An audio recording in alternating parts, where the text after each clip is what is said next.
That thought haunted me the moment I pulled the bottle out of her purse. I'd been digging for my wallet. Just another Tuesday morning in our kitchen in sleepy Connecticut, when instead of leather, I found a bottle of premium personal lubricant. Luxury brand, expensive. The kind that definitely wasn't purchased for my benefit. Next to it sat a box of protection, the high-end kind Lisa had always sworn gave her a rash. In that moment, standing in my own kitchen with evidence of betrayal in my hands, I felt something inside me freeze. My name is Danny, I'm 35, and I fix laptops for a living.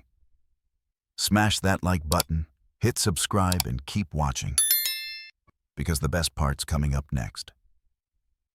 In this town, everybody knows everybody's business, except apparently their own spouses. My wife Lisa, she's ambitious, working as an executive assistant at a polished law firm downtown. Always dressed sharp, always chasing promotions, stilettos clicking like they were made to climb ladders. Most men, I guess, would storm into her office, demand answers, throw a scene. But that's not me. I've always been the guy who reads the manual cover to cover, who backs up his hard drive twice, who measures twice before cutting once. Methodical, precise. So when the evidence landed in my hands, I didn't explode. I didn't rage. I calculated. That night, while Lisa sang in the shower like nothing had changed, I opened the lubricant bottle with surgical care. Half of it went down the drain. In its place, I poured a mixture I hadn't touched since my college prank days. Brilliant green dye, the kind that stains fountains for weeks. Blended with pepper spray potent enough to make a grown man cry for his mother. As for the box of protections, a sewing needle danced in my hand like a surgeon's scalpel, pricking pinholes invisible to the naked eye but fatal to reliability. When Lisa walked out of the bathroom wrapped in a towel, steam clinging to her hair, she looked like sin dressed as innocence. "How was your day, honey?" she asked. "Same old routine," I said evenly. Inside, though, my heart beat like a war drum.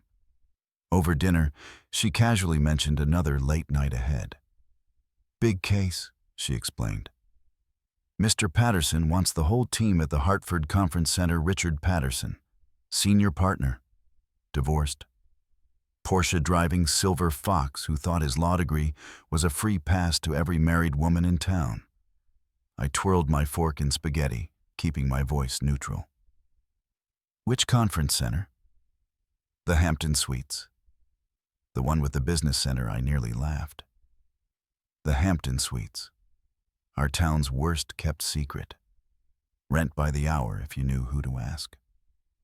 That night, while Lisa slept beside me, I slipped a GPS tracker beneath her car seat. Technology is a beautiful thing when you know how to use it. 3 days later, my phone buzzed. Lisa's car pinged at the Hampton Suites. Wednesday, 3 in the afternoon. She had sworn she'd be in a client meeting. My hands gripped the steering wheel tight as I pulled into the lot, parking behind a landscaping truck. I waited. 20 minutes later, room 237 opened. Lisa stepped out first, hair tousled, cheeks flushed, smoothing down the black dress I'd bought her for our anniversary. Behind her came Patterson, smug smile plastered across his face as he straightened his tie. They kissed. Not a peck. Not a goodbye. A slow, deep kiss that smeared her lipstick across his collar. I watched. I filmed. Every second burned itself into me like acid. GPS coordinates, timestamps, their faces perfectly clear. But pictures weren't enough. I wanted the performance.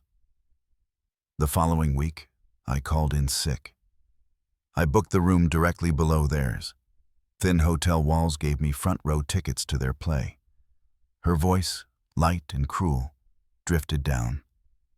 "Danny, sweet, But he's boring, predictable. He gets excited about new password managers. Their laughter punched holes through my chest.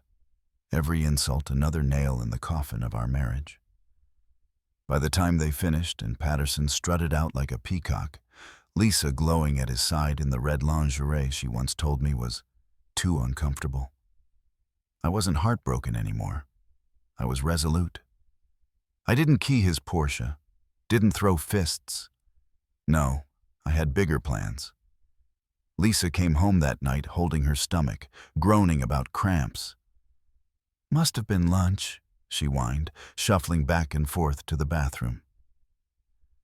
"Poor baby," I said gently, handing her ginger ale. The next morning, my buddy Mike called. "Dude, you won't believe this. Patterson had some kind of blowout at the country club yesterday. Middle of lunch, doubled over, had to call paramedics.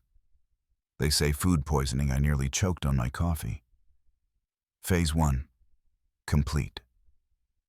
2 weeks later, Lisa sat across from me at our kitchen table, trembling. "Danny, something happened." Her voice was barely a whisper. "At the hotel. With Richard. There was this chemical reaction. We're both covered in green dye. It burns, Danny. It burns everywhere." I pressed my lips tight to hide the grin, threatening to break free. "The doctor said it looked like industrial dye mixed with irritants. Richard thinks someone sabotaged us. He wants to call the police." "Sabotage?" I asked softly, leaning forward. "Are you okay? Do you need the hospital again?" She shook her head, tears streaking down her cheeks. Green-tinged tears. "They say it could take weeks to fade." That night, while Lisa sat shivering in an oatmeal bath, I got a call from Mike, who worked security at the suites. "Danny, craziest thing today. 2 people in room 237, paramedics everywhere. Bright green head to toe, screaming about burning. And get this, guests filmed it. It's all over social media." "Wild," I said, voice steady, though inside I burned with satisfaction. By morning, #GreenLovers was trending. Patterson and Lisa exposed, literally. Lisa stood in front of the hallway mirror, face blotched green, eyes swollen from pepper spray residue. "I can't go to work like this," she sobbed. "Maybe call in sick," I suggested. The phone rang. "Patterson," I answered. "Danny, this is Richard Patterson. We need to talk. Someone poisoned us, and I have reason to believe you're involved." "That's a serious accusation," I replied coolly. "Are you saying someone tried to hurt my wife? Like what you see? Click like, hit subscribe, and stay tuned. Let's keep going." We were conducting business when this attack happened. I let the word drip with venom. "Business? In a hotel room?" Silence.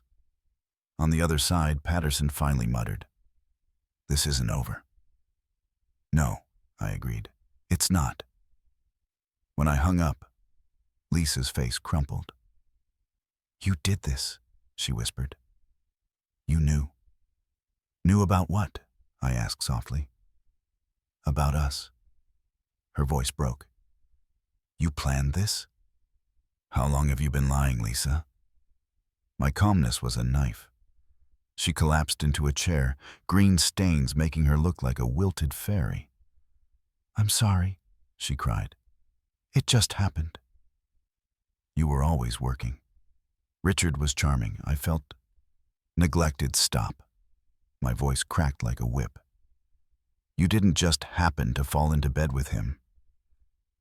You chose, again and again. You spent our money on your affairs. You lied to my face every morning." She sobbed harder. "What do you want from me?" "I want you to face consequences."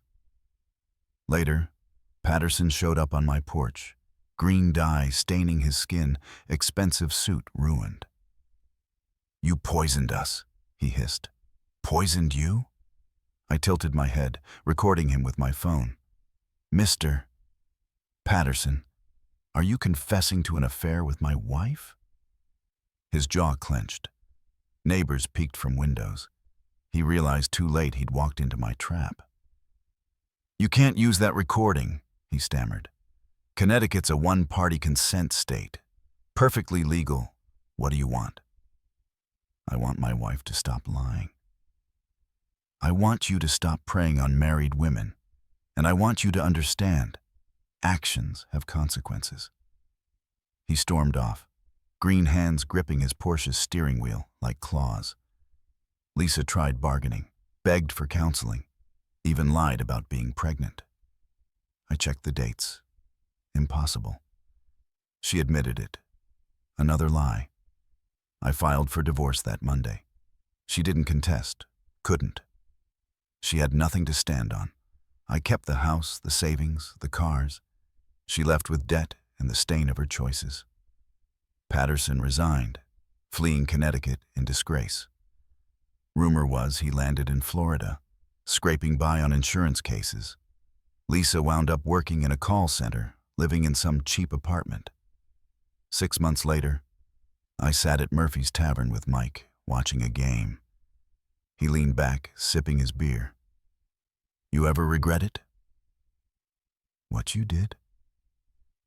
I thought of Lisa's laughter with Patterson, of green dye staining their skin like guilt made visible, of the way they mocked my life as if it were beneath them. I shook my head. "They wrote the rules," I said. "I just played the game better." That night, Lisa texted me. "I realize now what I lost when I lost you. I hope you find someone who appreciates you." I deleted it without replying. Some men throw punches, some hire PIs, some settle for closure. Me? I preferred precision. A little chemistry, a lot of patience. Because the best revenge isn't destroying your enemies, it's giving them the rope and letting them hang themselves. Now, whenever someone in town sees a bottle of green food coloring, they laugh. They remember the Green Affair. Patterson and Lisa became a cautionary tale. And me? I walked away with peace, freedom, and a legend. Not everyone gets closure in neon. I did. Brilliant green. Honestly, this story is a wild mix of heartbreak and cold calculation. It's a reminder that sometimes the most powerful response isn't chaos or anger. It's patience and precision. Danny's approach might be controversial, even ruthless, but it's undeniably clever. It flips the usual revenge narrative on its head by turning betrayal into a public spectacle with consequences that stick. It makes you wonder, how far would you go when trust is broken? If you found this story as gripping as I did, don't forget to hit like and subscribe for more. And I want to hear from you. What would you have done in Danny's shoes? Drop your thoughts in the comments below. Let's talk.